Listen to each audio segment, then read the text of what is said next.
Boa noite a você que nos assiste, que está aqui nesse tempo, né, no dia de hoje, assistindo, lendo, meditando na palavra de Deus. É um momento muito precioso que nós estamos passando e creio que Deus está falando muito ao seu coração nesse dia. Você está recebendo cada palavra.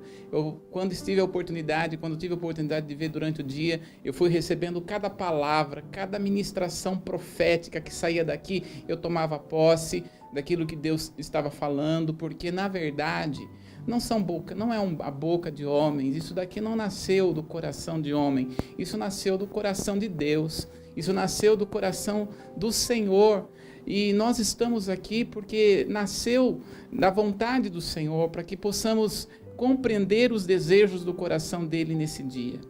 Nós sabemos que o Brasil, não só o Brasil, mas o mundo, está passando por essa pandemia, por essa quarentena. E durante as lives aqui, durante a semana, com a pastora Lenice, nós temos dito que essa quarentena é um tempo onde é para nós pararmos, refletirmos, pensarmos, buscar a face de Deus, buscar a presença do Senhor. E nessa noite, eu gostaria de convidar você a nós estudarmos um pouco mais a palavra do Senhor, mas também quero convidar você a compartilhar esta live, né? Passa aí essa live para 10, 15, 20 pessoas, né? Vai passando para as pessoas, vai ministrando também no coração dessas pessoas, porque eu tenho certeza que Deus irá falar em cada coração. E após esse dia, né, que nós estamos passando todo esse dia de live, amanhã nós estaremos com culto aqui também, e creio que Deus estará continuando falando ao coração. Gostaria de, antes de nós começarmos a estudar a palavra, gostaria de orar com você. Vamos orar nesse tempo para nós estudarmos a palavra do Senhor. Pai bendito, soberano Deus, Criador do céu e da terra, aquele que tudo faz, que tudo conhece, que tudo entende, nós estamos nos debruçando na Tua palavra para receber do Senhor. Nós estamos aqui para orar pelo Brasil, orar por esta nação, pelas autoridades desta nação, orar, Senhor, pelas nações da terra. E nós estamos aqui porque cremos que o Senhor, ó Deus, tem se inclinado do seu alto e sublime trono para ouvir a nossa voz.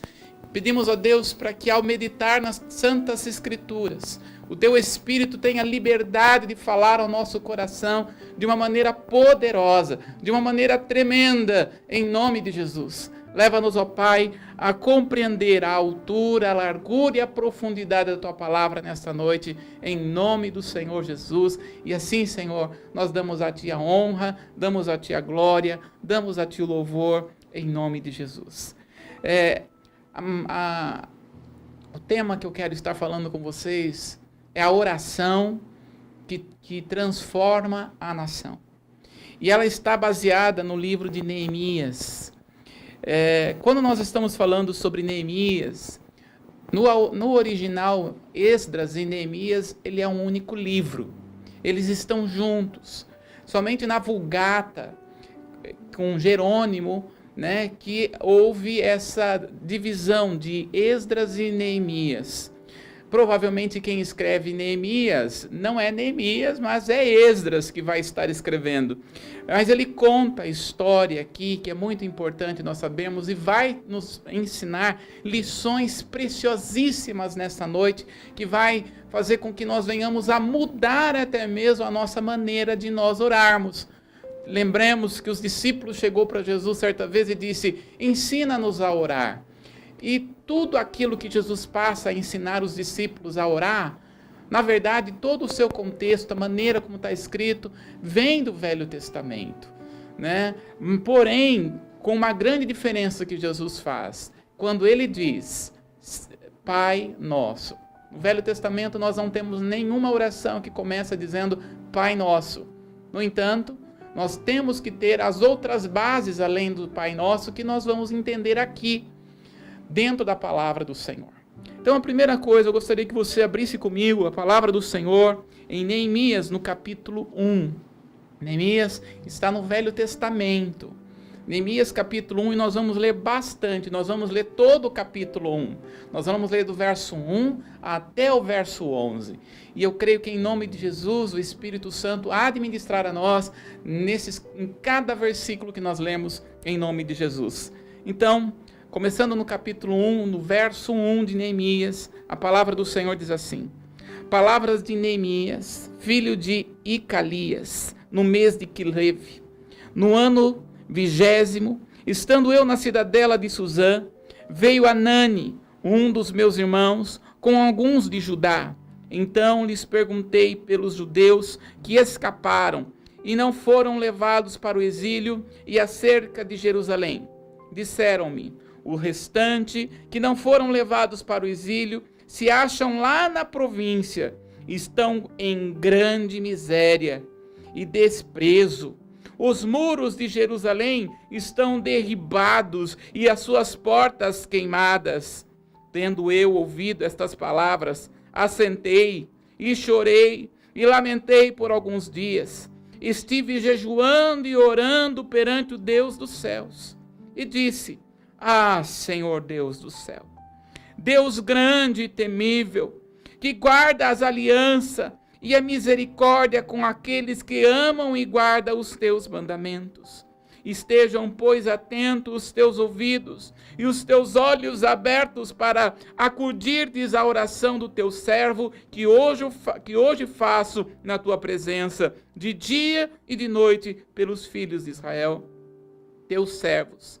E faço confissão pelos pecados dos filhos de Israel, os quais temos cometido contra ti, pois eu e a casa do meu pai temos pecado, temos procedido de todo corruptamente contra ti, não temos guardado os mandamentos, nem os estatutos, nem os juízos que ordenaste a Moisés teu servo.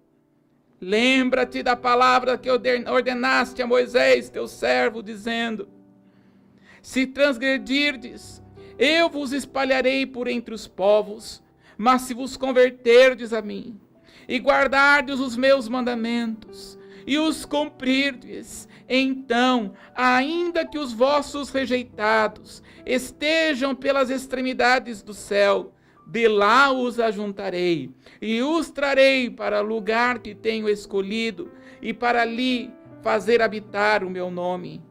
Estes ainda são teus servos, e o teu povo que resgatastes com teu grande poder e com mão poderosa.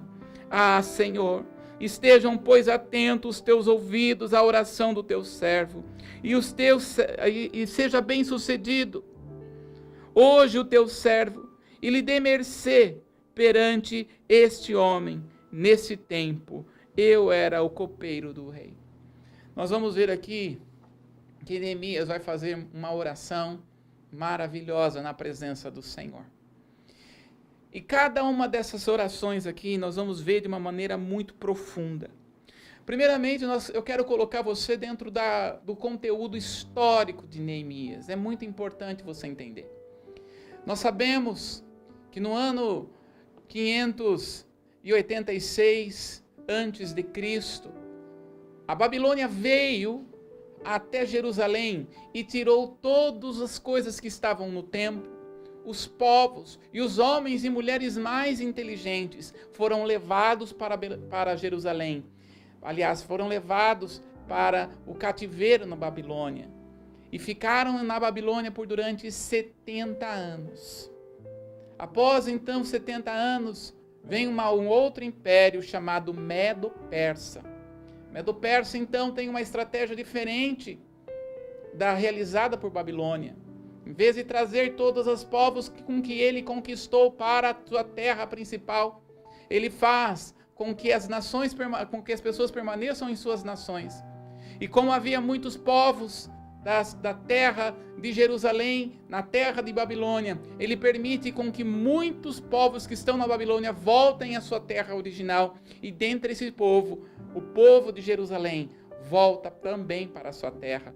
Nós vamos ver três em deportações, em forma de três viagens ao retorno de Jerusalém. Primeiramente, no ano 539 por um homem chamado Zorobabel.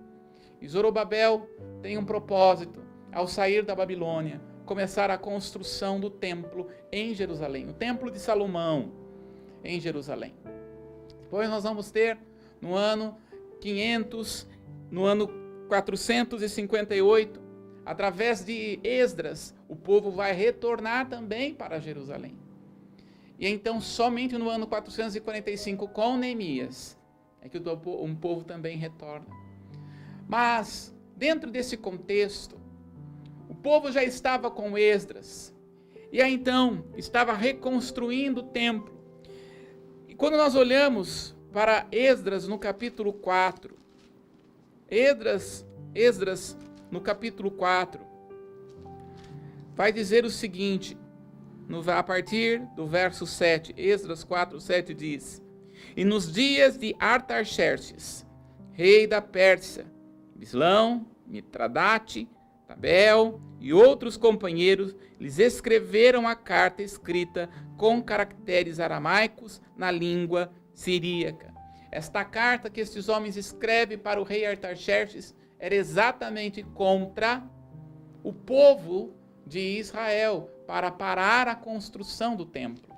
Após, então, o rei Artaxerxes ser lido a carta destes homens, ele determina algo. Em Esdras capítulo 4, no verso 23, vai dizer assim: Depois de lida a cópia da carta do rei Artaxerxes, perante Reum, Sinsai, o escrivão, e seus companheiros, foram eles apresentar apressadamente a Jerusalém, aos judeus, e de mão armada os forçaram a parar com a obra. Cessou, pois, a obra da casa de Deus, o qual estava em Jerusalém, e isso até o 2º ano do reinado de Dário, rei da Pérsia. Então, eles pararam essa construção que estavam fazendo do templo. O templo, ele praticamente ficou parado a sua construção durante 16 anos. No entanto, nós vamos perceber que estes homens não apenas fizeram parar a construção do templo, mas voltando para Neemias, nós vamos ver que ele vai dizer algo aqui.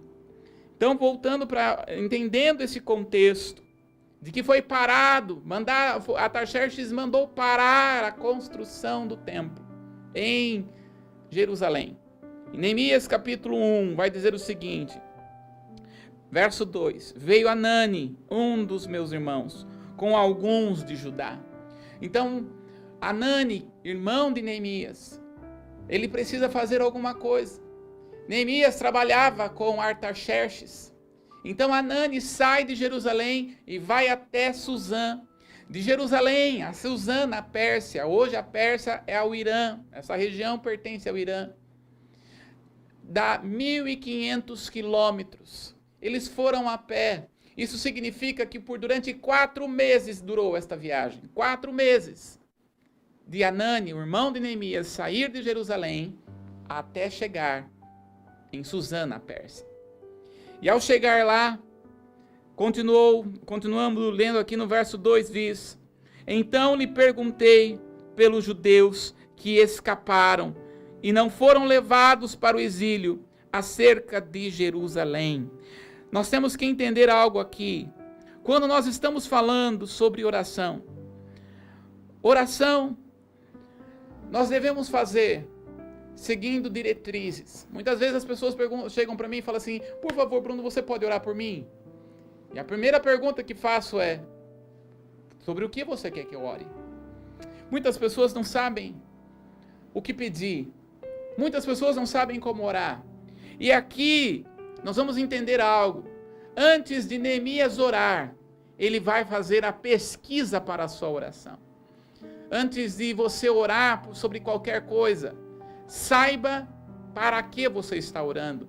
Saiba por quem você deve estar orando. Não é apenas uma oraçãozinha. Deus é um Deus específico. Deus é um Deus de objetivos. Muitas pessoas não têm objetivos, não sabem para onde começar, nem para onde ir, nem o que fazer. Então, a primeira coisa que você tem que saber, que para começar uma oração, há uma necessidade de você fazer perguntas. Perguntas são importantes. E ele vai dizer aqui: Perguntei pelos judeus que escaparam e não foram levados pelo exílio e acerca de Jerusalém. Ele vai fazer uma pergunta correta. Ele vai fazer uma pergunta certeira. Como que estão os que estão em Jerusalém? Como que está os que estão morando lá? Porque ele sabia do decreto de Artaxerxes. Ele sabia que Artaxerxes tinha mandado parar a sessão, parar a construção. E então, no verso 3, ele vai dizer: disse-me, os restantes que não foram levados para o exílio e que se acham lá estão em grande miséria. Estão em grande miséria. Quando nós estamos falando aqui, aquele povo estava sendo desprezado. Miséria significa falta de tudo. Não tem roupa, não tem comida, não tem lugar para morar, não tem nada. Estão em grande miséria. E aí ainda ele diz, miséria e desprezo. Quando Anani, irmão de Neemias, vai falar isso, miséria e desprezo, é o jeito que Artaxerxes estava lá. E se você sabe que muitas pessoas se sentem desprezadas, se sentem miseráveis, se sentem inadequadas diante de Deus. Esses dias atrás eu estava conversando com uma pessoa que eu tenho atendido e que tenho orado e tenho ministrado para esta pessoa. E ela disse que estava fazendo terapia e continua fazendo terapia e nós estamos ajudando. E ela falou assim, olha, na terapia eu descobri que eu tenho o meu próprio mundo. Então no meu mundo, tudo muito bom. No meu mundo, tudo acontece, tudo vai certo. Por isso que quando eu não estou no meu mundo e alguma coisa de errado acontece na minha vida, eu fico nervosa, estressada, com raiva, e começou a falar. E você sabe que muitas pessoas estão assim, nesse tempo? Não é só ela que faz o seu próprio mundo, mas tem muitas pessoas que fazem o próprio mundo. Por quê? Toda pessoa que cria um próprio mundo, toda pessoa que cria o seu próprio mundo voltado para si, é porque se sente desprezado, miserável, rejeitado. E aquele povo estava daquele jeito, se sentindo rejeitado, miserável, por causa de Artaxerxes. Porque Artaxerxes, como rei, ele deveria ajudar, mas não estava ajudando. E talvez você está assim, pedindo que alguém venha ajudar você, que alguém venha estender as suas mãos para você, e não tem ninguém que te ajude, ou não tem ninguém que te entenda. Não há pessoa que possa te entender. Mas eu quero dizer que Deus, Ele está nesse tempo, olhando para você. Ele está olhando para nós. E Ele sabe e entende o que é ser desprezado. Ele sabe e entende o que é ser rejeitado, passar vergonha. Nós devemos lembrar de Jesus na cruz do Calvário, pois naquela cruz do Calvário Jesus estava totalmente e completamente nu, e as pessoas passavam e muitos rejeitavam, muitos cuspiam em Jesus, muitos não olhavam para Jesus. Mas quando Jesus estava na cruz do Calvário, Ele disse, Senhor, perdoa, porque eles não sabem o que estão fazendo. E o perdão é a chave para a transformação da sua e da minha vida. Esta chave, esta abertura só funciona para o lado de dentro. E o perdão não é para outra pessoa, o perdão é para você. Naquele momento, ele poderia parar, Neemias poderia parar e ficar reclamando, desesperados, extremamente preocupado, mas nós vamos ver a atitude nele daqui a pouco. Olha só, não parou apenas nesse momento, mas ele diz o seguinte no verso 3, os muros de Jerusalém estão derribados e as suas portas queimadas. Quando está falando aqui de muro de Jerusalém, está falando de segurança, Não há segurança em Jerusalém. Muros falam de segurança. Não há segurança em Jerusalém. Existe roubo. Pessoas estavam entrando na casa de pessoas e roubando. Além de ter os muros derrubados, as portas estavam queimadas em Jerusalém. Isso significa que não havia juiz em Jerusalém, porque os juízes antigamente ficavam nas portas da cidade. Nós temos 12 portas em Jerusalém e todas as portas das cidades estavam queimadas. Ou seja, quando uns homens escreveram para Artaxerxes, dizendo para que aquele rei mandasse cessar a construção do templo, ele não apenas mandou cessar a construção do templo, mas também eles, além de fazer cessar, como nós lemos, eles cessaram com mãos armadas, chegaram ali naqueles homens no templo e falaram: pare a construção, pare, com mãos armadas. Mas além disso, eles mandaram queimar as portas de Jerusalém, derrubaram os muros de Jerusalém. Há uma diferença entre você mandar parar a construção e você mandar destruir a construção. Eles, pelo rei, era apenas a ordenança de cessar, não de destruir. Mas aqueles homens destruíram a cidade de Jerusalém, e dentre elas, as portas.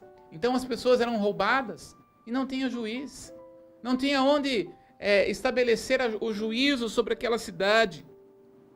No verso 4 diz: tendo eu ouvido as palavras, assentei e chorei e lamentei por alguns dias, estive jejuando e orando perante o Deus dos céus. Nós vamos ver aqui que ele começa a buscar a face do Senhor, a jejuar. Depois que ele tem todo o relato, é que ele começa a jejuar, é que ele começa a orar. Então, depois que você faz um diagnóstico do que você realmente tem que orar, para onde realmente você tem que orar, qual é o caminho da sua oração, é aí que você vai começar a orar.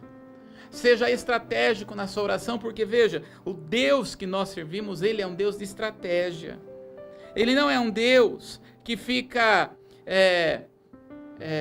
sem direção. Não, ao contrário, a palavra do Senhor fala que aquele que não tem direção, o Senhor não gosta. Homem de ânimo dobre, Deus não tem aliança com esse tipo de pessoa. Não, nós precisamos compreender que Deus é um Deus de estratégia. E também as nossas orações também têm que ser de estratégia. Faça a oração estrategicamente, sabendo para quem e para que você vai orar. Então, quero dizer algumas coisas. Nós temos que lembrar que nós não podemos ficar perdendo tempo em oração. Porque se você ficar perdendo tempo em oração, você não vai chegar em lugar nenhum. Quando eu falo em perder tempo de oração, não estou falando que a oração é perder tempo, mas eu estou falando que se você não ora de uma maneira estratégica, se você não ora de uma maneira que você não entende para onde você vai, para que lugar que você não vai conseguir conquistar aquilo que você precisa. Agora, se você não sabe o que orar, se você não sabe como orar, Romanos capítulo 8, no verso 26 diz que nesse momento você tem que orar, dizendo ao Senhor: Pai, ora por mim, porque eu não sei como orar nessa situação. Paulo, Romanos capítulo 8, no verso 26, ele vai dizer: nós não sabemos como orar, mas o Espírito Santo intercede por nós com gemidos inexprimíveis. Então, no momento em que você não sabe orar, então você vai começar a orar, e você que fala em línguas, aí você vai começar a orar em línguas, até que você receba estratégia de Deus para você orar. Então, quero trazer algumas coisas aqui. Quando você vai orar, você precisa ter algumas coisas no seu coração. Primeiro, não perca tempo orando se você não crê naquilo que você vai orar. Esse é o primeiro aspecto importantíssimo para você e eu entendermos. A oração de Neemias transformou a nação de Jerusalém. Então, quando você for orar, quando nós oramos, nós precisamos entender que nós precisamos crer naquilo que nós estamos pedindo. em Hebreus, no capítulo 11, no verso 3, muito conhecido, se você puder abrir, Hebreus, capítulo 11, no verso 3, ele vai dizer o seguinte: ora, sem fé é impossível agradar-lhe, porque é necessário que aquele que se aproxima de Deus creia que ele existe e que é galardoador dos que o buscam. Então há algo importante aqui. Se você vai orar, você tem que entender que Deus, ele é galardoador. A fé é o meio pelo qual se agrada a Deus. Já tenho dito há muito tempo que a fé, ela não é moeda de troca. Então, assim, muitas pessoas fazem fé como moeda de troca. Então, eu tenho fé para Deus me dar alguma coisa. Então, eu tenho fé para Deus me dar aquilo. Então, se eu não recebo aquilo que eu não recebo aquilo, é porque eu não tenho fé. Não. Nós precisamos entender que a fé não é medidor para receber alguma coisa. Porque se fosse assim, aquele que tem muito, tem muita fé. Aquele que tem pouco, não tem nada. Ou tem pouca fé. A fé não é para você conquistar coisas. A fé não é para você obter coisas. A fé não é para você receber coisas materialmente nas tuas mãos. A fé é o meio pelo qual nós agradamos a Deus. A fé é o meio pelo qual nós chegamos à presença do Senhor. Então, quando você vai orar, você precisa entender. Você precisa crer que Ele é galardoador. Porque Ele está falando aqui que sem fé é impossível agradar a Deus. E todo aquele que se aproxima dele é necessário que creia que ele é galardoador. A palavra galardoador no original grego significa aquele que faz pagamento. Então Deus é aquele que faz o pagamento. Então, aqui quando Neemias começa a orar, ele entra na oração crendo que Deus está ouvindo. Ele entra na oração crendo que Deus está fazendo. Ele entra na oração crendo que Deus vai realizar. Ele entra na oração crendo que Deus é poderoso para fazer infinitamente mais. Então, eu gosto muito de uma expressão, John Stott, se não me engano esse é o nome, foi ele quem disse, ele diz assim: Deus, a coisa que ele mais faz, e o objetivo de Deus é responder às nossas orações. John Wesley disse isso, aliás. O que Deus faz é responder às nossas orações. Deus quer responder às tuas orações. A resposta de Deus pode ser sim, como a resposta de Deus também quer dizer não, porque o não também é uma resposta. A oração, a fé não é para você obter alguma coisa. A fé é para você agradar a Deus. E muitas vezes no meio da oração o Senhor vai dizer para você: não é para você. E se não é para você, e se não é para nós aquilo que estamos pedindo, então compete a nós nos alegrarmos no Senhor, porque a nossa alegria em Deus não está pelo aquilo que Ele nos dá ou deixa de nos dar. A alegria em Deus está pelo que Ele é, e Deus, Ele é bom, e a sua misericórdia dura para sempre, e Deus tem coisas sempre melhores para nós. Se você tem orado a Deus esses dias e não tem visto, parece que Deus não tem respondido a sua oração, e aliás, você até olha e percebe e diz: Deus não vai me dar. Querido, você deve se alegrar com isso, porque Deus tem algo melhor, porque Deus vê algo muito melhor. Se você pede e não está tendo o que você está pedindo, você deve agradecer. A sua fé não está naquilo que Deus vai te dar. A minha fé não está naquilo que Deus está me dando ou deixando me dar. A minha fé está em Cristo, no Senhor. Ele é o alfa, Ele é o ômega, Ele é o princípio e o fim. Outro ponto que é importante: não perca tempo orando, se você não orar a palavra de Deus. Não perca tempo orando, se você não orar a palavra de Deus. Em Jeremias, no capítulo 1, no verso 8, diz assim: lembra-te, pois, da palavra que ordenaste a Moisés, teu servo. Aliás, aqui em Neemias 1:8, não Jeremias, Neemias 1:8. Ele está orando aqui, Neemias está orando e está dizendo: lembra-te, pois, da palavra que ordenaste a Moisés, teu servo, dizendo: vós transgredirei, e eu vos espalharei entre os povos.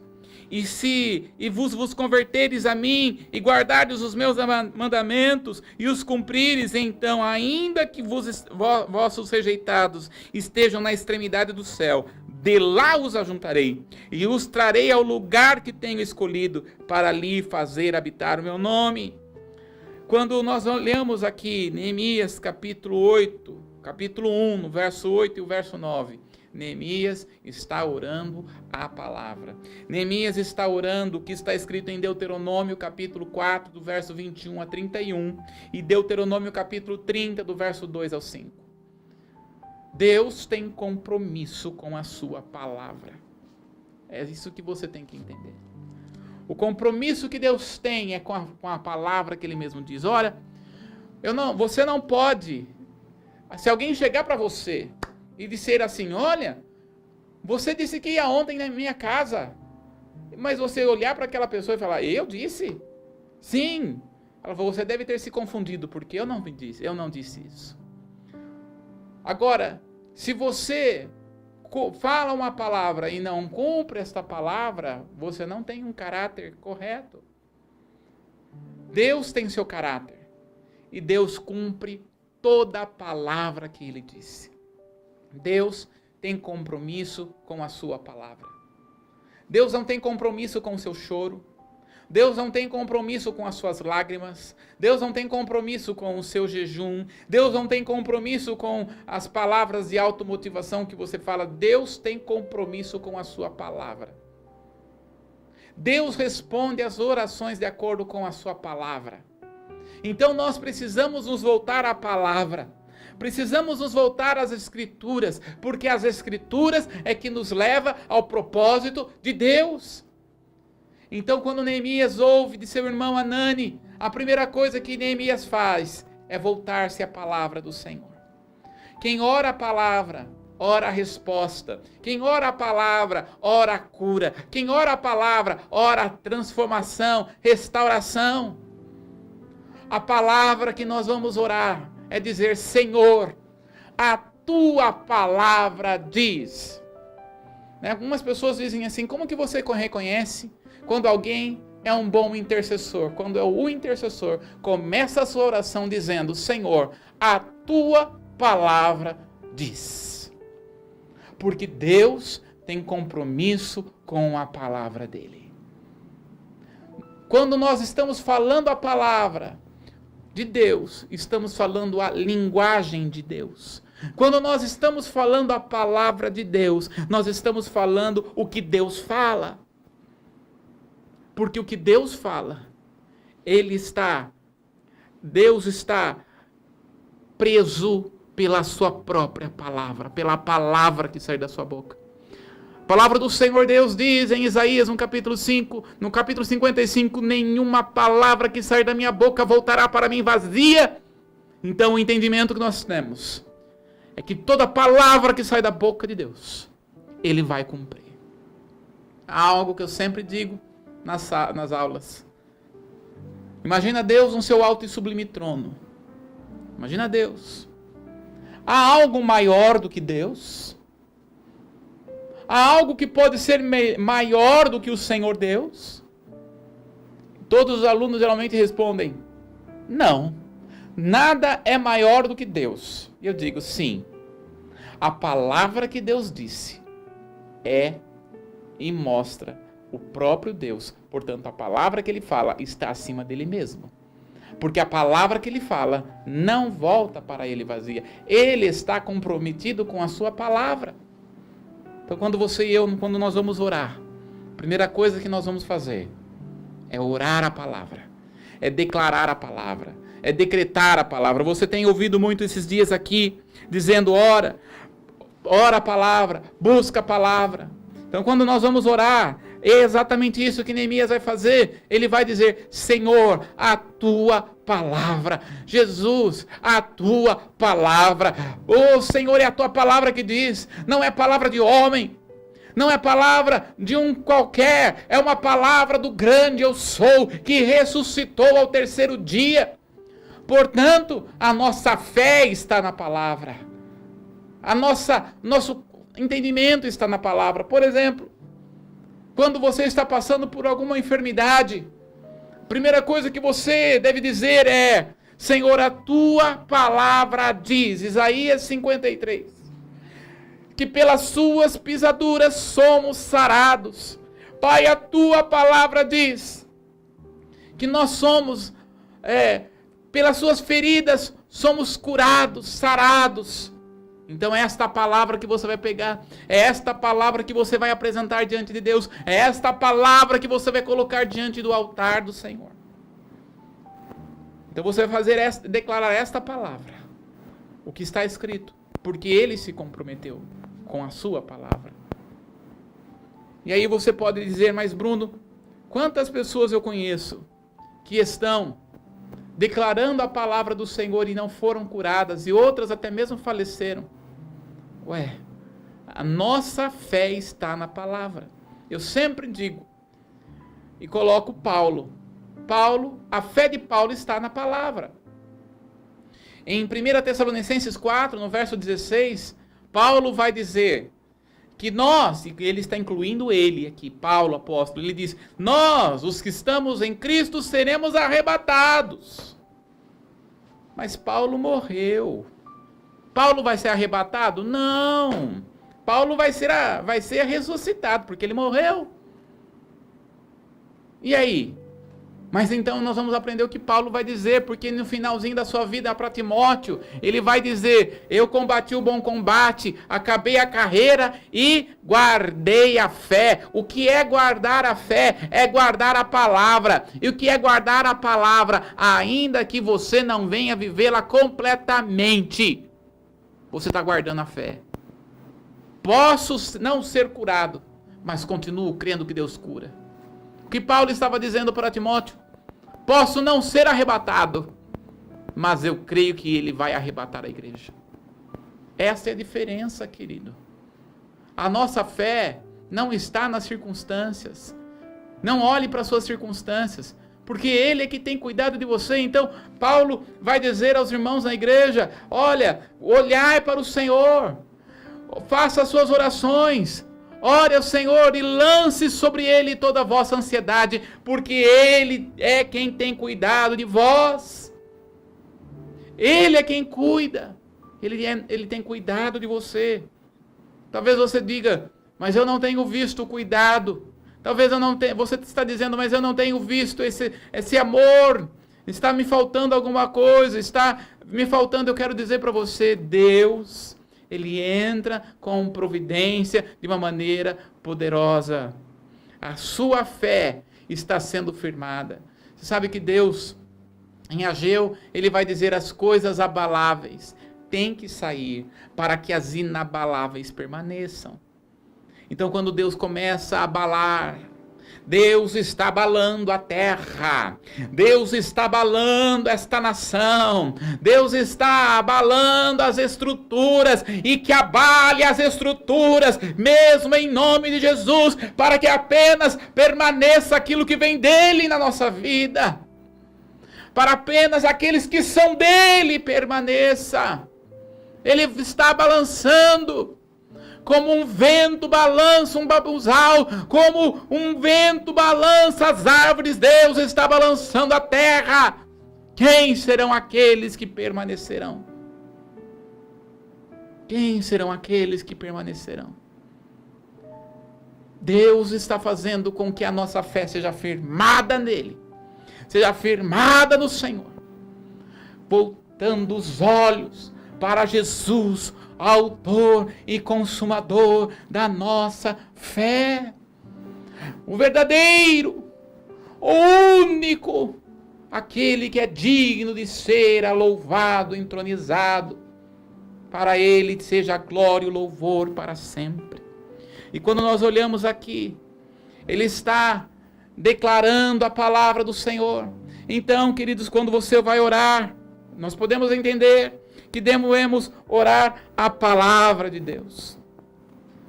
Veja Outro ponto,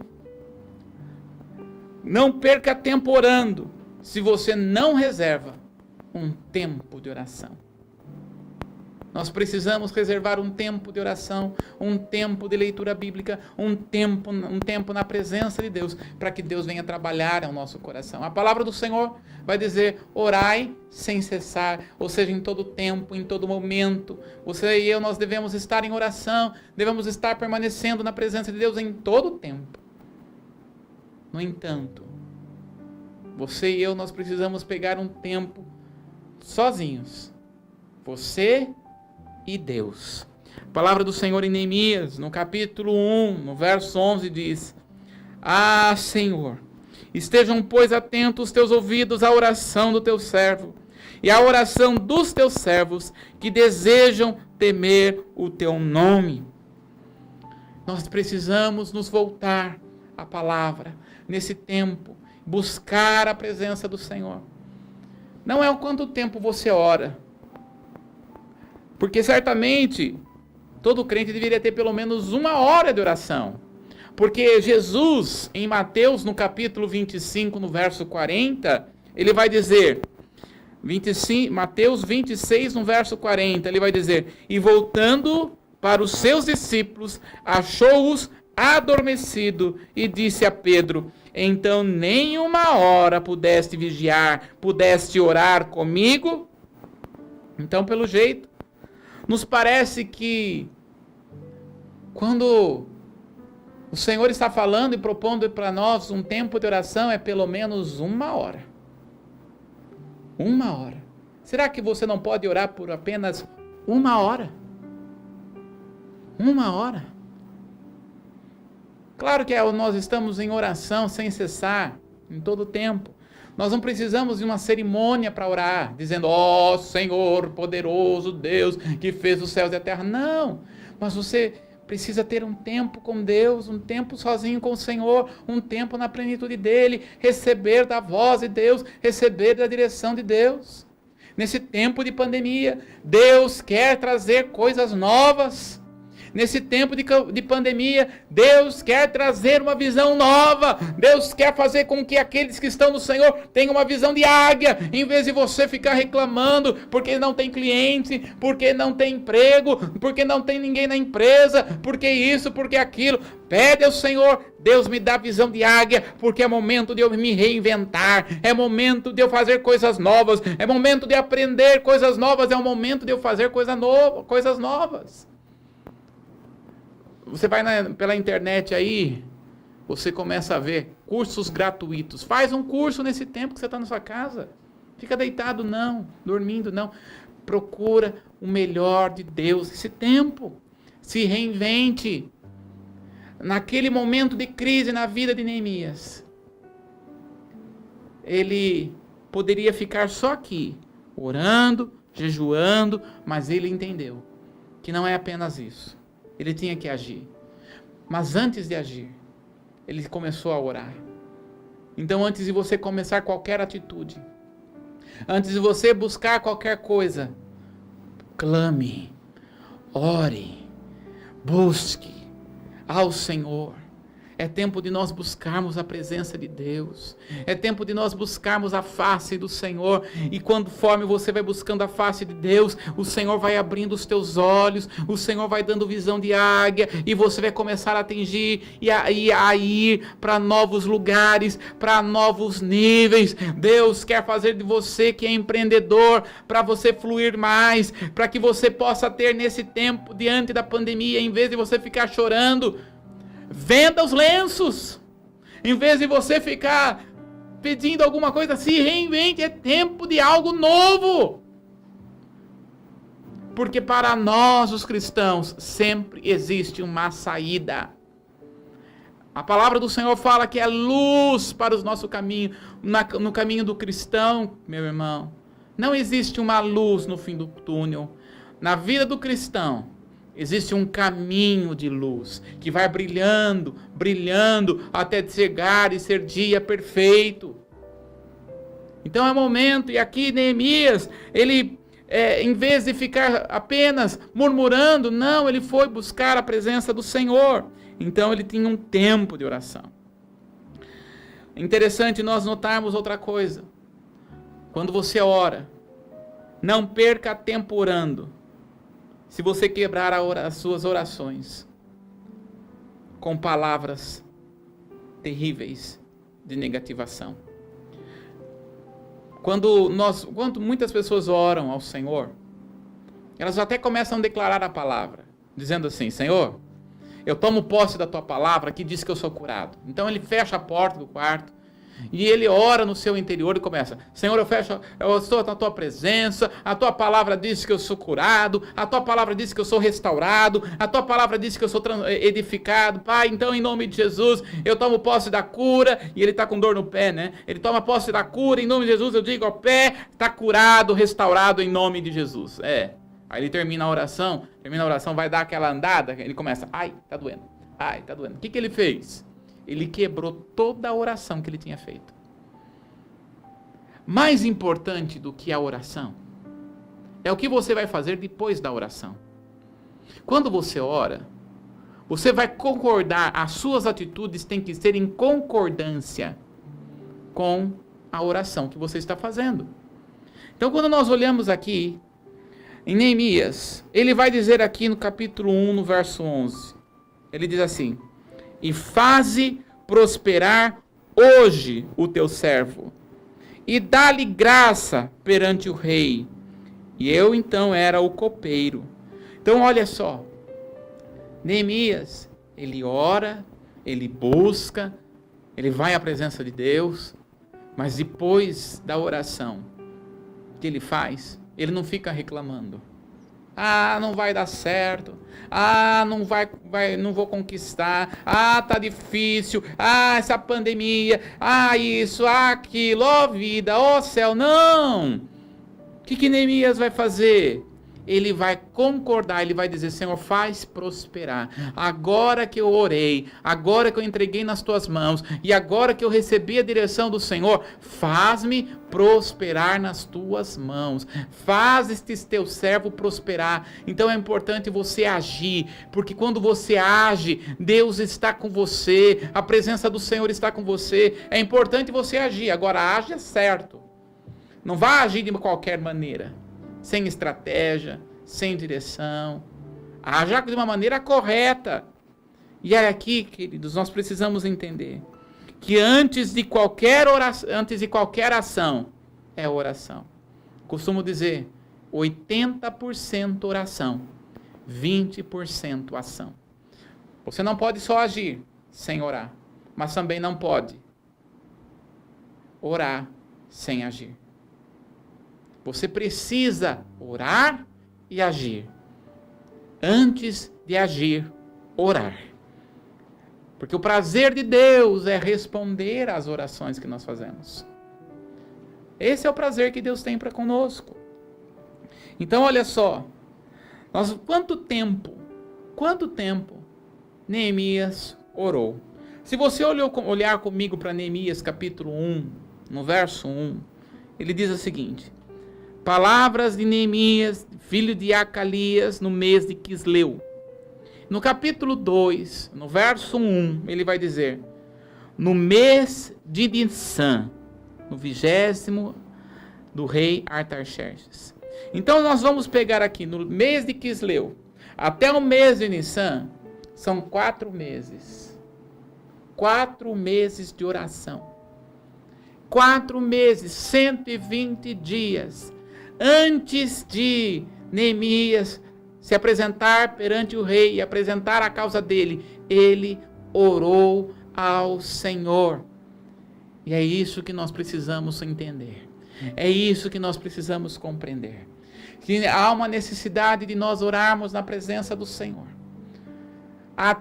Vai orando. Ele orou aqui por 4 meses. Não fique preocupado quanto tempo você ora, mas ore, pedindo a Deus direção.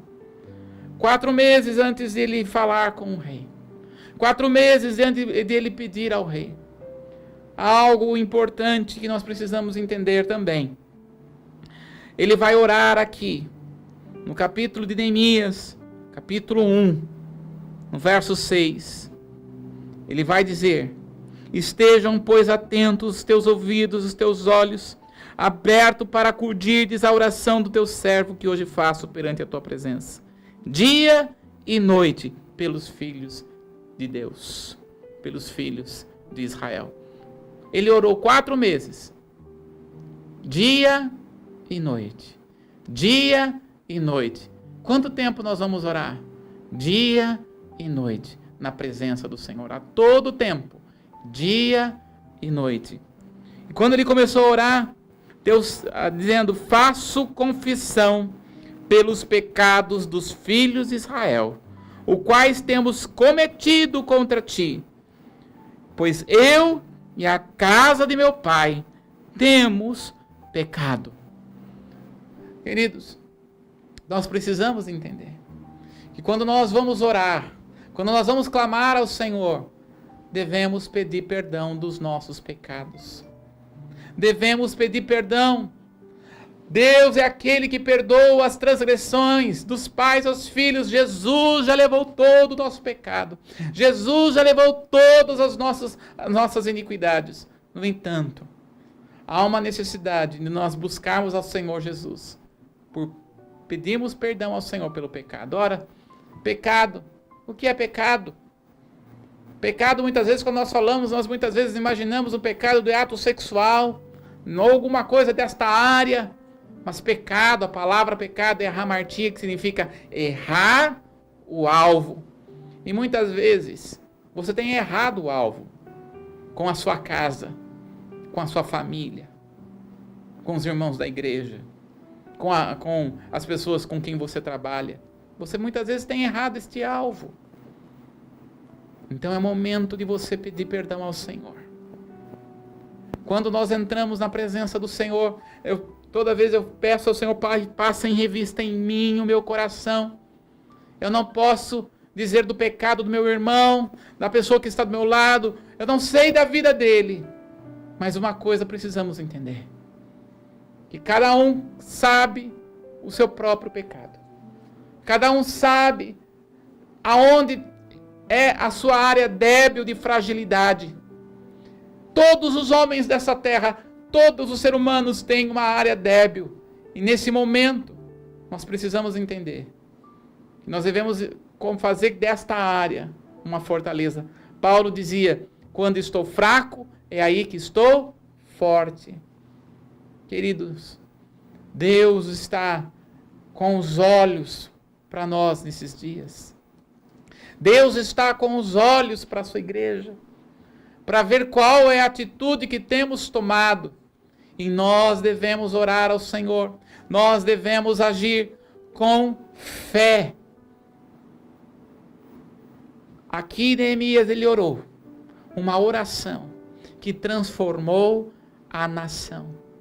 E nós devemos fazer a oração nesse dia, que vai transformar a nação. Mas antes de vermos a transformação da nação, precisamos ver a transformação dentro de nós. Existe uma necessidade de sermos transformados de dentro para fora. É um momento que nós estamos passando como nação, como homens desta terra, uma necessidade de nós olharmos para o nosso interior e observarmos onde é que nós estamos errando como pais de família, como homens da casa, como mulher, como obreiros na casa de Deus. Precisamos voltar os nossos olhos para estas ações e pedir perdão ao Senhor. Pedir perdão. Nesse momento, queridos, que nós estamos vivendo, é o momento de vivermos o melhor que Deus tem para nós, olharmos para o Senhor. É o momento de você se reinventar. É o momento de você aprender coisas novas. Mas é um momento muito mais importante de você se prostrar perante o Senhor, orar perante Ele, buscar a sua face. Talvez você olhe para você e diz: não há em mim pecado grotesco. Mas quando nós olhamos para a palavra do Senhor, existem coisas que são pecados e existem coisas que é peso. E muitas vezes existe coisa que está pesando na sua vida. É um peso. Deus quer tirar este peso Ele é o nosso Deus. Jesus é o verdadeiro Senhor do sábado. A palavra sábado significa descanso. E Ele quer trazer o descanso para a sua alma. Ele quer trazer descanso. E a palavra descanso aqui tem muito mais significado para nós quando nós entendemos que esse descanso do sábado não é o descanso da carne. Não é o descanso de você deitar e dormir. Mas o descanso bíblico é o descanso que a nossa alma tem em Jesus, porque Jesus levou nossos pecados. Você não precisa ficar carregando esses pecados, não precisa ficar pensando que Deus não ama você. Ao contrário, Ele te ama tanto que Ele enviou o seu Filho, o seu único Filho, para que todo aquele que nele crê não pereça, mas tenha a vida eterna. Descanse, leve aos braços do Pai esse nível de pecado e creia que Ele, o Senhor, já levou esse pecado sobre si e você não precisa mais. Descansa, recebe esse descanso de Deus. O homem no Velho Testamento não tinha o descanso, pois não havia Jesus. Agora nós temos o descanso, que é o próprio Cristo, que é o próprio Senhor. Ele é o verdadeiro descanso do homem do seu pecado. Então, quando Neemias aqui ele ora pedindo ao Senhor perdão dos pecados. Ele ora pedindo ao Senhor estratégia. Ele ora pedindo ao Senhor de acordo com a sua palavra. Ele tem um tempo de oração. E assim nós aprendemos com este homem nesta noite, para que possamos compreender, e através de Neemias, o rei Artaxerxes permitiu com que ele fosse com mais homens e mulheres que estavam na província da Pérsia, e voltasse para Jerusalém, e em 52 dias, 52 dias foi o tempo que levou para a reconstrução do muro de Jerusalém. Artaxerxes não tinha permitido a construção do templo, mas permitiu a restauração dos muros, permitindo assim a segurança, a justiça e o juízo de volta em Jerusalém. E nós precisamos entender, quando nós estamos na presença de Deus, aquilo que parece ser paralisado, aquilo que parece que não está indo, aquilo que não está funcionando, quando nós recebemos uma palavra e uma direção de Deus, em pouco tempo as coisas acontecem. Em 52 dias foi levantado o muro de Jerusalém. Quanto tempo? Ele passou muito mais tempo orando, 120 dias, do que levantando o muro em Jerusalém. E aqui nós precisamos entender que quando nós oramos, aquilo que parece ser este tempo da quarentena, de não estar, você está perdendo tempo, você talvez esteja perdendo a hora, mas eu quero dizer que este tempo que você está passando com Deus, você vai ter a restituição, e aquilo que estava paralisado, em dentro de pouquíssimo tempo, você viverá o melhor de Deus. Deus é poderoso para fazer com que aquilo que você perdeu nesse quarentena de um ano, aquilo que você talvez perdeu nesse tempo, talvez nesse ano que você estava projetando, em um mês Deus pode restituir. Em um mês. Porque é assim que Deus faz. Deus é aquele que nos surpreende. E Ele quer e deseja nos surpreender. Nesse tempo que nós passamos juntos. Espero que a palavra de Deus tenha entrado e penetrado no teu coração. Deus abençoe sua casa. Deus abençoe sua vida. Deus abençoe sua família. E que as mãos poderosas do Senhor sejam estendidas. E eu sei e creio que nós iremos passar esse tempo e Deus vai restituir em nome de Jesus, em todas as áreas. Deus te abençoe. Olá pessoal, mais uma vez